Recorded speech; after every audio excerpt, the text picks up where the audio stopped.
Trick-or-treating Halloween night, a babysitter finds a VHS tape in one of the kids' bags. Sound cool? Good, because I am going to talk about All Hallows Eve from 2013. So, over the last few years, I've become a huge Terrifier fan, and more specifically, an Art the Clown fan. I'll say it again, I think Art is the best slasher villain we've gotten in many, many years. And with his charisma as a character, he is this generation's Freddy Krueger. I mean, at least admit the fact that he outdoes pretty much all of the slasher villains as far as depravity goes. I mean, there's no debate. Now, All Hallows Eve was the directorial debut of Terrifier creator Damien Leone. As usual, he wrote and directed it. It's an anthology consisting of 3 shorts. The first one includes footage from Leone's 2008 short film Ninth Circle. I like this one. It has the first appearance of Art the Clown and showcases some other creatures that Leone created. And for those that don't know, because I sure didn't, Art is actually played by Mike Giannelli and not David Howard Thornton. I was kind of worried that Mike's performance would leave me cold, but it didn't. He does a great job here, and he laid the groundwork for what Thornton would do with the character later on.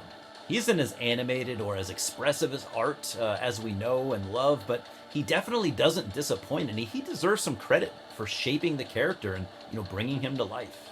Now, the second part of the anthology, oddly enough, was the only segment filmed specifically for this movie.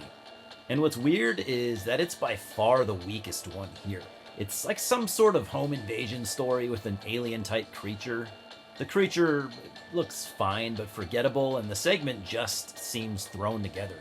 The third segment is the 2011 short film titled Terrifier, and it is basically a prequel to the Terrifier film from 2016. And this short is just awesome. It has everything you want from Damien Leone, and even has a gritty, kind of lo-fi feel to it.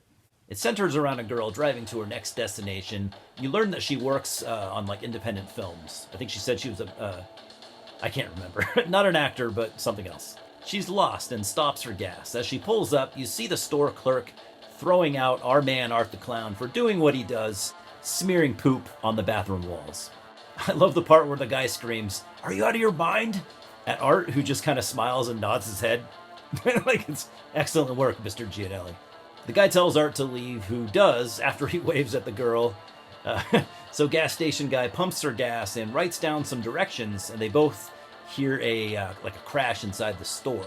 He goes to check it out while she finishes gassing up. After it's done, she goes inside, only to find her new friend being hacksawed to pieces by Art. And I mean, this scene looks great, and maybe I need my head checked out for admitting that. The gore looks awesome. There's just limbs and guts and stuff everywhere. There's no way anyone could turn a person into a pile of slop that quickly, but you don't even care. Art just stares at the girl as he continues to saw the dude apart, and as you would imagine, she screams and runs away. She drives off and somehow sees Art a few blocks away hitchhiking on the side of the road.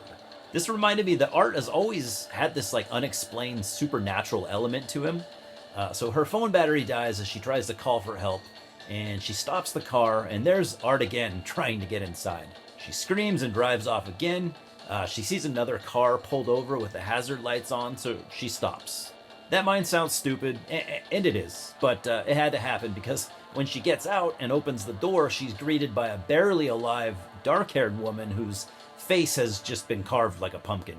I mean, it's horrifying. I thought this was just really awesome.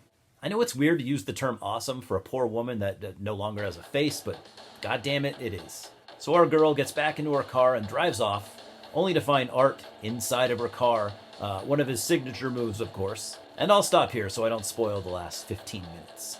I already blabbed on about the coolest parts as it is, so All Hallows Eve was not on my radar in 2013, and it's a cool little beginning to the Terrifier series.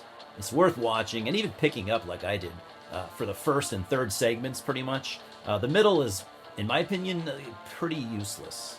I really feel like Damien Leone just kind of threw it in there to pad the runtime, but whatever. So yeah, I definitely recommend this to all Art the Clown and Terrifier fans, and I suppose to horror fans in general, but keep in mind, this is really mean-spirited stuff and may not be for everyone.